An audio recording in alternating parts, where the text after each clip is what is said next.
Hello, everyone. This is Gruesome Herzog, my very special guest today.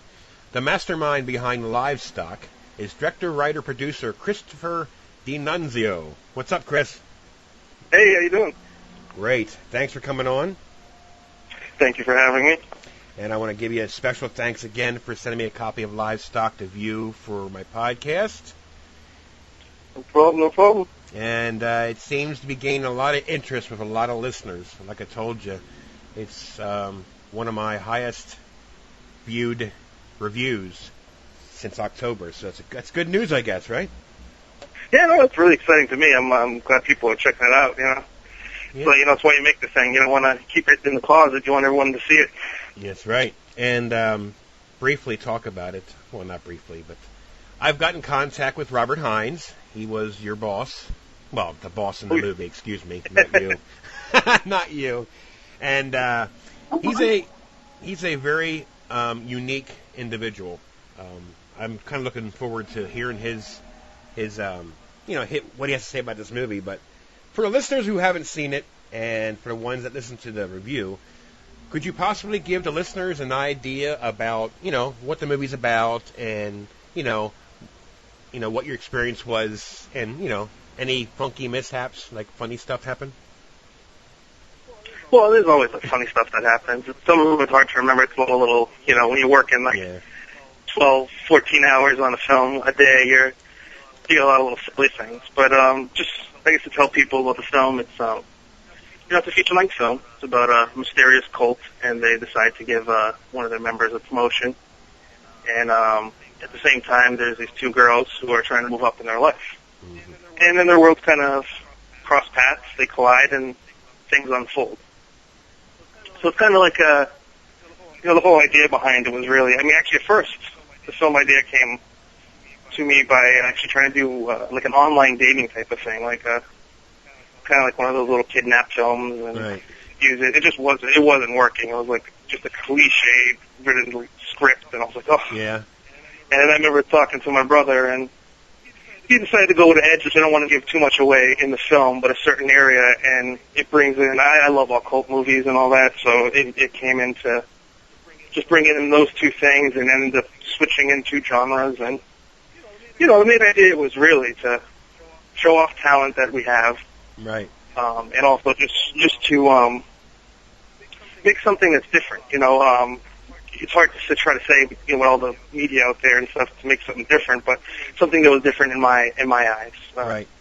I always call myself a selfish filmmaker, and then what I mean by that is, like, if, I have to make a film that I want to do, that I'm happy with.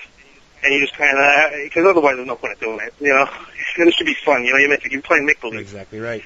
And, so then once you get that kind of idea, we kind of just, went on with it, and, this is something I want to see, something that I felt like I haven't seen. Hopefully it came off that way. But, that's pretty much the idea and motive really behind it. And, it didn't, at the end result, I'm very happy the way it came out. We're getting a lot of reviews on it. A lot of people are at least taking it serious, and that's what we want. Yeah. Well, one thing about the movie that I found interesting, that I've grown to like recently, is the believable filmmaking. Now, if you get what I mean, when a movie first starts off, they're in the car, right? And I like the idea of the camera work where you can actually hear everything that's going around at that moment, if you get what I mean. It's not a studio shot, it's an actual live shot, and I thought that was pretty cool. That added to the movie as well, if you understand what I mean by that. Oh yeah, absolutely. I love within that scene in particular, it was a windy day, so we picked up the wind, we tried to incorporate the wind in there, which is very tough to record audio-wise, right. But and then just hearing the sounds of the car and all that also adds to the tension in the scene, because when it starts off, Victor doesn't really know what Eggert really wants from him. Right. He's just kind of, they're into a lot of shady stuff. Yeah. So when you get little secret meetings, it's not always you don't get a safe feeling all the time. Yep. And when Edgar made his entrance into the car, he reminded me of a gigantic version of Michael Berryman. Now, I don't mean that looks-wise. I meant the the style of character actor that he is. He has that evil sense about him, if you know what I mean. Like Michael Berryman, no matter what role he does, when people see Michael Berryman, the first thing they think of is, you know, the good old cannibals. It was what was that, The Hills Have Eyes? What's that? Yeah, The Hills Have Eyes. Was it The Hills Have Eyes? You know, and I dig actors like Michael Berryman and Robert Hines because they have a unique presence about themselves where they can basically do anything. I mean, believe it or not, I think Robert Hines can play a good, nasty principal. You know, and you know, stuff like that. He can. You know, it's amazing. He's really. I mean, I love Robert. Robert's really really fun to work with, and he is really talented. And one thing I love about Robert is he's ideal what a professional is. You know, he's on time. He's got his lines down. He's also great at breaking down the script, not only knowing what his character's doing, what other characters are supposed to be doing. And he's a lot of fun. He's a funny guy. Yeah. But like you said, he can be very intimidating on screen. Yes, he can. I mean, and it's just his size alone. I mean, he's big. He's tall. Now, another scene that I liked also, which I like to talk about it, but I'm not going to give too much away, is the garage scene with the guy that's running for what was it, president or? Senator. Yeah, Senator. He was planning on the senator run. Yeah. That's another good scene. Someone just walked in. You probably heard the door opening up. I had to edit that out. But yeah, it just how to explain this? Just some of the scenes. It's hard to explain. It's creepy. It's creepy. Like I said to you, it starts off with the not slowness. It's like a build-up, you know, and then it gets to the kidnapping scene, which I thought was neat though, because the one kid, I shouldn't say kid. I guess he's young. Young man. Yeah, the one girl that almost escaped. I mean, it has real life issues in here, if you know what I mean. It's like a. But again, it's also trying to show a flaw. You know, they are, because what they are, you kind of. You know, sometimes some films fall on a problem where everything's so flawless, and then when there's a chance of escape or some type of tension, it's kind of unrealistic. Right. I mean, that's the one thing with filmmaking is you could do whatever you want. Yeah. I mean, you set your rules. It's just don't break your own rules, and you gotta set a certain type of rules. And one was to show they have flaws. They're human. I mean, that's one thing with Victor's character. Victor's character is actually the only one who really sees the arc in the film, because the film's really about him. We cross things in, and we try to. One of the things crossing things in is, well, one, I was trying to be a little bit more avant-garde with the script than I actually was. I don't think I really totally hit on that, but I, being very experimental with it. But I'm very happy with the result. But Victor's character is the one that really sees that arc, and he's the one who goes through everyone, and even just seeing him deal with him being stressful, right? Him dealing with the stress, right? You know, middle management being a bitch, right? Well, see, a lot of these companies put out trailers, which it's a good idea, obviously. But with me, I refuse to watch a trailer to this movie because sometimes you get too much information before you watch the film. So I wanted to be surprised. So I really didn't know anything about this movie. And when it got towards the end of the movie, it totally shocked me exactly what this family group was about. And I was pleasantly happy about it because simple fact is it caught me off guard exactly what this whole thing is about. And the end scene at the table with the one girl. Now, what I thought was ironic, too, how you did this is the girl's best friend was dating Victor, and she didn't know that her best friend was... Yeah. You know what I mean? So that was clever. Yeah, and a lot of that has to do, too, with, just the dialogue in general. Like, a lot of times some people are like, whoa, that was out of left field, and really it's not. I mean, we kind of really planted dialogue in to really suggest certain things that were before they happened, and doing things like that. We were careful about trying to place that type of stuff in. So really, there is a connection. The film keeps on hitting a cycle, and connecting itself to the end. It does change, but then there's that cycle, and that, even bookended from the opening shot to the paintings to what they talk about, what they are at the end has meaning. Right. And the film bookends like that. And you also threw in a scene in the movie too that I thought was neat, is wrong place at the wrong time, meaning a girl's new boyfriend, the two that were kidnapped. Oh yeah. And that was like wrong place at the wrong time. If he wouldn't be dating her, he'd be still alive. I don't want to give too much away, but you had a bunch of different. Oh yeah. A bunch. Oh, no, go ahead. Sorry. Oh, just going to comment on the fact that they that is one of the things was, I think, in reality, in real life in general, sometimes things happen, accidents or whatnot, and there really is no reason why. Right. And sometimes you are just in the wrong place at the wrong time. Yep.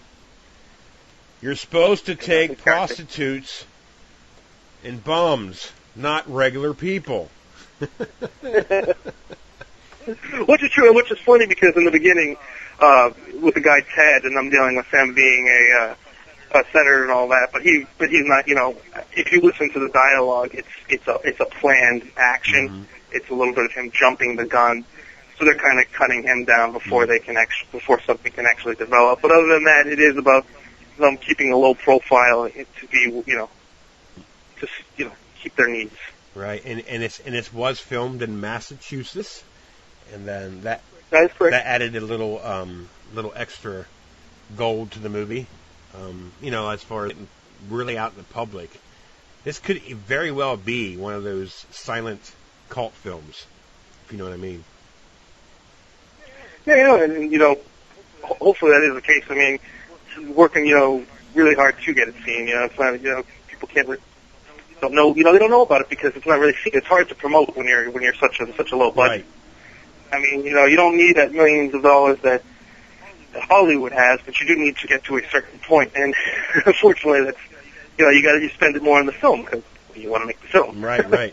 But it's great because there is people like you and James DePaul who have been great and supportive of the film, and that's very needed for indie filmmakers to spread the word, and just hoping people are checking it out, checking it in. Yep. Well, there's a downside to Hollywood too, because there's a lot of bombs that they spend a lot of money on. They advertise like crazy. Now that movie's out there, and it's probably in everybody's trash can or sitting in the corner somewhere collecting dust. So there's a good side and there's a bad side to that. So, what you want. Well, actually, you kind of mentioned the part that actually is a bad side. I mean, saying how you don't like seeing the trailers to ruin everything. I'm actually the same way with you. I'll see a trailer or read about it, and I go, that's it, I want to see it. And then I got friends and stuff like, oh, she's a new trailer. Blah, blah. No, I already want to see it. But what Hollywood will do sometimes is their trailer will be nothing like the film. Great examples, actually. Have you seen Bug? No, but I want to. Oh, good film. And the trailer makes it look like this kind of, I don't want to give too much away also, but it's kind of monster type of film or something, that quick cutting type of MTV style horror film. Then you watch it, I find it more to be a drama, and it's just very dark, and I actually thought it was a great film. But the trailer completely sold you on a different thing. But that's an example of what they can do. Right. I mean, they're trying to get, you got to understand that, it's an art, it's a business. You have to meet halfway. But sometimes they take over and they mislead you. And a lot of people will turn around and they expect to see something, they don't see it, and they're not happy about that. Well, I'm a weirdo when it comes to that trailer stuff, because I have a blog that I do post trailers, but ironically enough, I never watch a single one of them because I don't want it to ruin. When I watch a movie, I want it to be a surprise to me. I mean, I might read a little bit about the movie, but I go to a point and I stop, because I like the surprise when I'm watching it. I don't want to know that Denise is going to be stabbed in the throat in a tree. I don't want to know that yet. I mean, I want to start from start to finish, and no giveaways, no whatever. But yeah, I recommend that for most people. Even if you're watching the trailers, if you want to be one of those people that do what you like, But one thing I always recommend is when you watch a film, any film, just forget about it and just let it wash you over. Right. And if you get taken out of it enough, then maybe you didn't like it. If not, you a better chance of you liking more things. Right. You know, if you just let it wash over. Right. Don't be what it is. But one thing I will, reviewers, I guess, common sense review, give their own judgment, you know, and it's good advertisement. It's free advertisement, as a matter of fact. But, Thanks for that. but anyways, but you know, yeah. Yeah, you know, I mean, hopefully people do pick it up and see it. You know, a lot of independent films, they need the help of the fans. You know, they need the people to see it. They're the ones that are going to keep the interesting things coming out. Right. Just like talking about bad films. You know, it's like you got to support these type of things. I hope when people see it, you know, like I was saying in the beginning, what I was trying to accomplish is make something different, make something offbeat. Right. You know, you can't be completely original. Can only be original to a certain extent. Right. But, you know, I think I accomplished what I wanted, and that's to make a film that plays a little bit different and is a different, interesting perspective. And hopefully people dig it. If they don't, that's fine. Yeah, well, see, I have a philosophy on that, too. People who criticize livestock or criticize low-budget movies really don't understand anything about the movie business. And I'm not saying that everybody has to know something about it, but but the ones that do criticize it, fine and dandy. It doesn't. I mean, go for it, you know. But you have to be able to dissect the real watchers, horror watchers, or movie watchers, and to the, you know, fly-by-night watchers. I mean, somebody who watches your movie is not going to like it for the simple fact is they probably only watched like 15 movies in the last 10 years that actually don't understand. You know, basically what I'm trying to say is a lot of people who watch movies are stuck on the big movies, you know, where you have the, you know, the big productions, you have, you know, the quiet rooms, you don't have that, like the outside shots. So if they don't understand the outside shots, they won't understand the movie, period.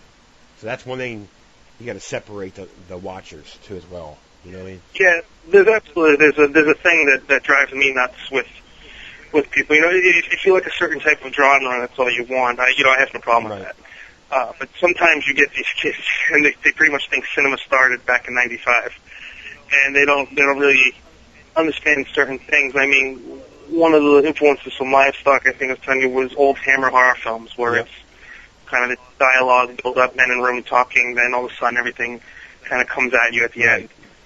I'm also very big into old Italian films, like, you know, just Fellini, Antonioni, and a lot of those films are very long shots, old shots, really holding things and really getting the most out of it. Like, sometimes you think that you're like, wait, you should have cut that, and then there's this last moment at the end where you're like, you know, that worked. Yeah. Or whatnot. But a lot of people, I mean, especially since those films are in black and white, that's a whole other story about people in black and white. But yeah.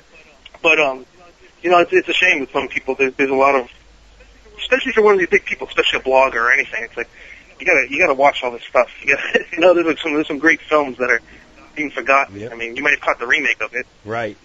But the original's probably better. And what I find funny about people today is everybody seems to want to bash on the '80s horror movies. I don't get that. I mean, I grew up in that era, so I love them all. You know, I just don't understand. Yeah, well, a lot of that is the younger generation, of course. You know, like you said, a lot of these, like my oldest kid is 23, and my youngest is 19. So all they watch is movies like in the late 90s. So when they're watching an 80s movie, they're like looking at me like I have 3 freaking heads. I don't. I mean, what's up with that hairdo? Well, that's the thing. I mean, Livestock could easily, if you could change back time, Livestock could easily fit in the late 70s, in the early 80s. Well, thank you. You know, it could. That's one of my favorite years. It could very well, because it has that, like you said, it has that 70s feel of it. I mean, the dialogue, it wasn't overdone. It was done right smack in the middle, you know. And you know, you left it go for a possible sequel. Maybe it never will happen, but you left it open for one, like a lot of movies did in the 70s that they never made a part 2, because it. Yeah, absolutely. I love it. Right, it leaves the listeners, the watchers, open for, you know, their own ending. That's what I like about it. And you nailed it right on the head right there, because it's one of the things with that ending is again, we can't talk about it too much for those people who haven't seen it, but I really like that type of ending where you get to use your imagination. I want the viewer to be engaged in some of the stuff. I mean, sometimes those types of endings I really enjoy, because then every time, at least personally when I watch them, it's the film's over, whoa, and then it's like then now my mind's jumping 2-3 steps ahead of what could have happened next, or what was this outcome or that. And I really enjoy those films. It's almost like you end up without knowing you participated in it. And it's, I think that's great. Well, you also could easily make a short film. I mean, as far as adding a little more to it. I mean, that's always an option too. Oh yeah. That might really, that might be a good idea down the road if Livestock does get a following, and you start getting people saying, "Hey, good ending, but what else happened?" I mean, that might be some good intuition of making a 26-minute short film. For the rest of it too. I mean, that's always an option. It don't even have to be a full-fledged film for part 2, either. Absolutely not. I mean, one thing I would love to see in film in general is for short films to get a little bit more attention. Yeah.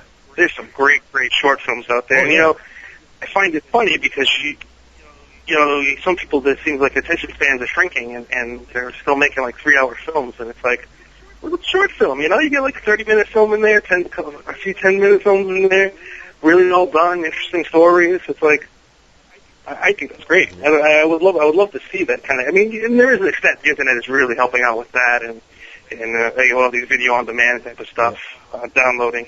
It is help. I just hope to see that pick up and keep going that way, because there's some amazing. Well, there is short films out there. There is. I got my first short film about good 6 months ago, and first short film I ever watched, and it got me hooked. So now I'm in Vimeo. I have an account with them, and I have a lot of friends. And what I like about it is some of these producers and directors guys send me these private links to their movies so I can review them. And I've seen a lot of good ones. It's they're out there. You have to know people, and you have to. That's the kind I like. Yeah, I like that. I also like the ones where you see it's almost a scene from a film, and then you're watching it, and the sequence plays out. It's like that's part of a bigger film. It's not like a trailer. It's definitely a functional film. But it's I guess it goes back to that using your own imagination type of thing with the film and participating in it. You can start thinking of the setup, or unless if they set it up for you, and I like those things. Yeah. Agripine. Yeah, absolutely. Well, it was done after Livestock, which is kind of funny. It's Agripine is a festival that takes place here in Boston's North End, and that's a very big Italian district in Boston. It's kind of like New York's Little Italy, for some people out there.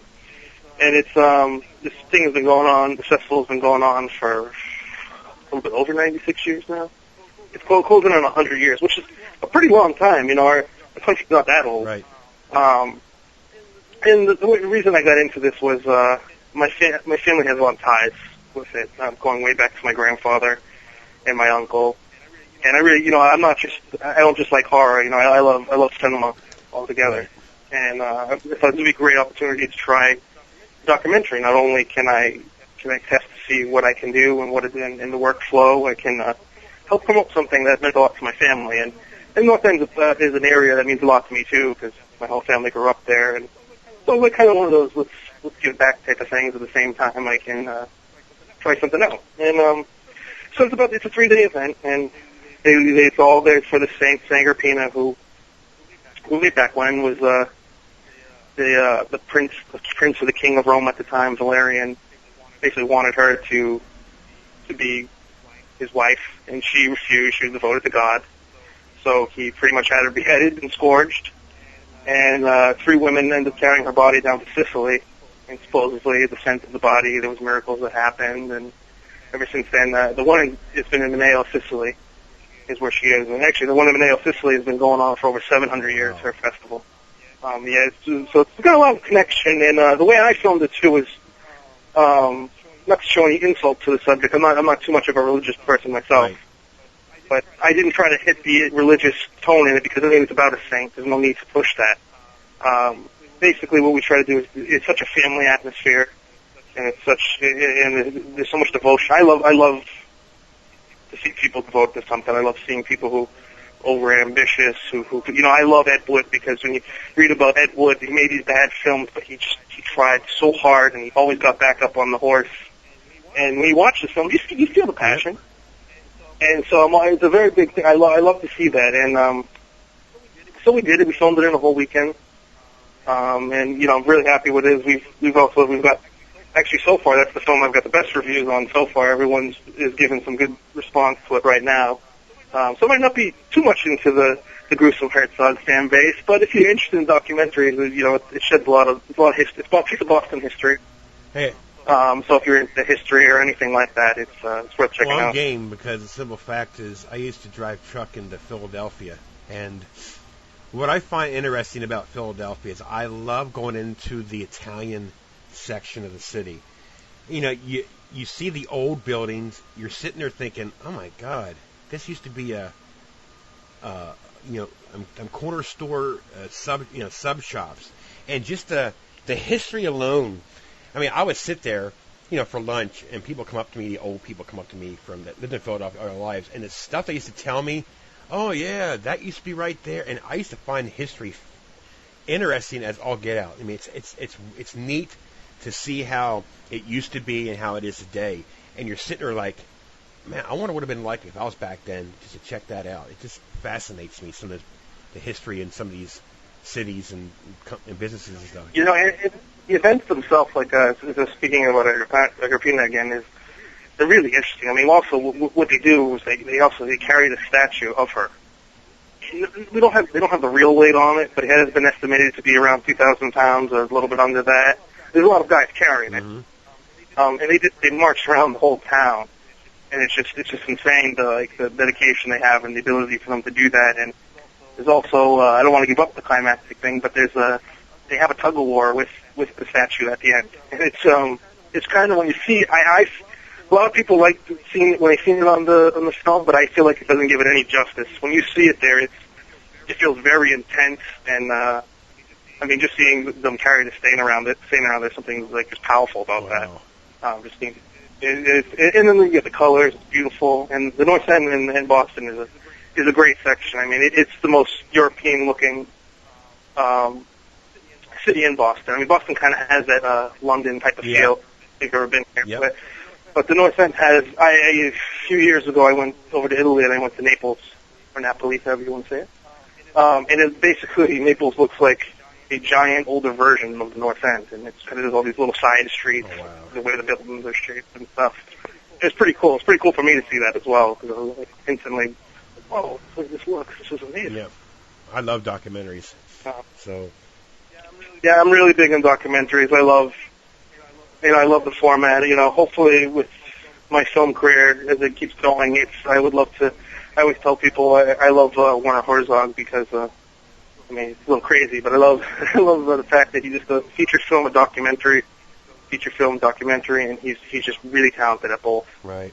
He's a great film director, he's a great filmmaker, and I don't want to do the same type of things he's doing, but that same style is incorporating a documentary and a narrative film in my resume, if you will, would be something. Was definitely a goal of mine. Yeah, I'm definitely going to check that out. That sounds very interesting to me, a documentary. Now, you also have a new short film that you're about ready, or you're actually doing a casting call for. What exactly, can you tell us a little bit of what it's about and what you're planning on? Oh, absolutely. So it's it's about Edgar Allan Poe's actually Telltale Heart. And I know a lot of people out there, especially in the horror genre, there's a lot of Poe short films inspired. But as a filmmaker, you can't think of that. You got to do what you want to do. And one of the reasons why I'm doing this project is because when I was in high school, I was reading comic books and all that, and I had a teacher that actually introduced me to the Telltale Heart. Okay. And I read it and absolutely loved it. And that got me into reading more Poe, got me reading more novels. I got into Clive Barker from there and Neil Gaiman, and it just brought literature into my life. And I felt like a short film would be a great way, and it's inspired by him, so it'd be a great way to kind of give thanks in a way to him by filming that. And the film is Telltale Heart is a story about a guy who at the moment, he's crazy. And he kills this guy that the old man that he's watching, and here's the heart. So we changed some things around. I take a little bit from the beginning, and really I try to make the story my own, with keeping the idea of Poe in it. So it's more about a man and his wife, and the eye still possesses him. And I don't want to give too much away. But that's pretty much the idea. Hopefully it's going to be around a 10 to 15 minute piece, and it's we got some new cameras that we're trying out, so we want to just make a really nice, sharp quality short film, and hopefully use it again to show off some talent that we have here in Boston, and also to hopefully get a project that's funded. I mean, I don't hide it. That's definitely one of the goals I want. I'm not Hollywood bound, but I want to keep going with this. Right. Well, I wish you good luck with that. It sounds interesting, so I'll keep my eye out for it. Thank you. So, is there anything else that you want to add to this interesting interview? Nothing that I can think of. Well, I want to thank you for your time. Again, live stock, I really enjoyed it, and I'm hoping everybody else gets a chance and gets it and watches it. They're going to be surprised, and the ones that won't be surprised are the ones that don't understand filmmaking. Maybe I'm getting a little out of character by saying that, but it's the truth. It's my belief, anyways. I appreciate it. I would like to thank you for taking the time to do this interview and the review and all the support. We really appreciate it. No problem. Me and James are here to support you, brother. I love you guys. James will love that one. He mentioned his name a couple times. Hey, James. Hey, James. All right, brother. I love Mr. DePaulo. You got to support him, too. Oh, yeah. James, you're rock, brother. All right, there we go. Well, anyways, thanks again for your time, and you take care of yourself. Thank you. Have a good one. See ya. You too.